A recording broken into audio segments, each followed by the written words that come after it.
Hello and welcome to Inside Unreal, where you can see how to make content using Unreal Engine 4 tools and technology. I'm Zach Parrish, and I'm joined today by Epic Games senior visual effects artist Tim Ellick. Hey Tim. Hi Zach. Now you worked on several of the environmental and weapon effects in Epic's Infiltrator tech demo, is that correct? Yes. Now can you talk to us about some of the effects that you worked on? I created primarily environment effects and weapon effects, muzzle flashes, impacts, tracers, and then the environment effects would typically include water, smoke, any kind of haze or atmosphere. Now, we're going to be splitting this up into two separate parts. We're going to do one part with some of the effects you worked on, and then we'll save some for another video. So what are we going to take a look at here in this first video? This first video we're going to look at a muzzle flash. First I'm going to open the effect in Unreal Cascade. And here you can see there's quite a few components to this effect. And I really only want to pay attention to this one element here, which is this large conical shape coming out of the end of the muzzle. And I think this is one of the most important elements to this effect because it really helps show the power and size of the projectile that's probably coming out of the end of this weapon. Okay. And then another element that we have, which is new to Unreal Engine 4, is the ability to emit light into the world using our particle lights. And these particle lights are controlled using traditional Cascade modules. And light properties are all based off of the initial size and color of the actual particle.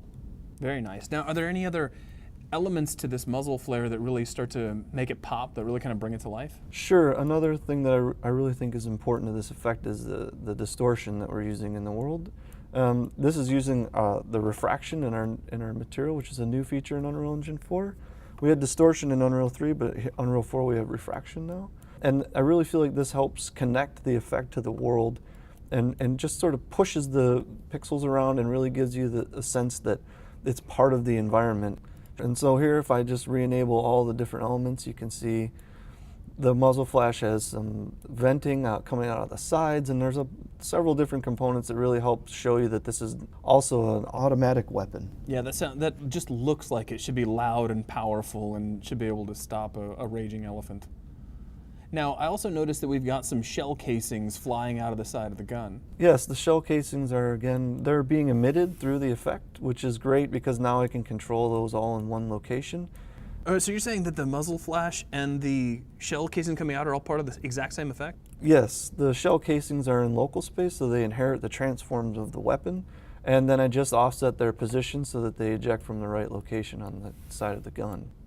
And if I fly up over here, you can see our giant robot here. And he's just pouring shells out into the environment. He burns through the ammo. Yeah, and using a CPU system, I can track the position of these shells and then emit smoke from each shell as it's falling through the world. I see this guy's also got tracer fire as well. Yes. Now, is that part of his muzzle flash effect, or is that separate? The tracer is bundled with the muzzle flash. It helps us show the direction without having to add another component and then track two items in Matinee. I can just fire off one effect.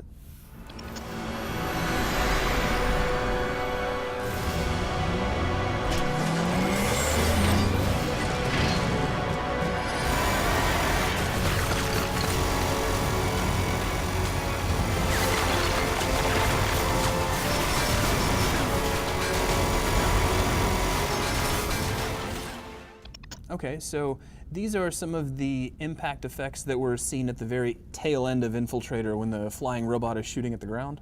Yes, and typically when we're creating an impact effect, there's a couple things we keep in mind. We think about the size of the projectile and also think about the surface that the projectile's impacting. So here we have concrete, so the first thing I did was create some meshes that came from this concrete on the ground, and they have the same material, so they have the same visual qualities. And I'll emit that concrete with Cascade. And because the concrete has a lit material on it, it's accepting the lighting from the world as well as the lighting coming from the particle system. So I notice you're also kicking up a lot of, I guess it would be more dust than it is smoke as the concrete gets pulverized. Now, is that actually being lit in the world?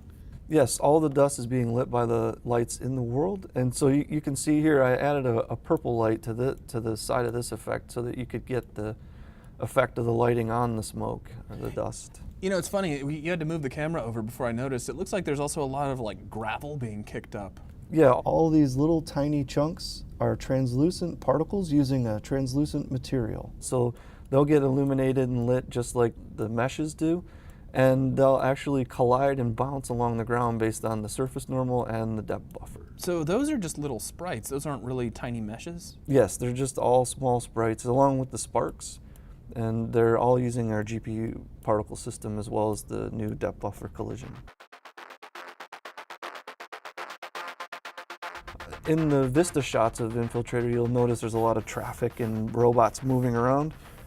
In this case, I'm just emitting the robot mesh that the modelers created, and I'm attaching lens flares and particle lights to the robot so that as they move through the world, they're actually illuminating all the geometry. And you can see more of them back here in the background. We use those extensively in the Vista shots to just add an extra detail to the world. That is too cool. Well, thank you very much for your time, and thank you all for joining us, and we will see you all on the next Inside Unreal.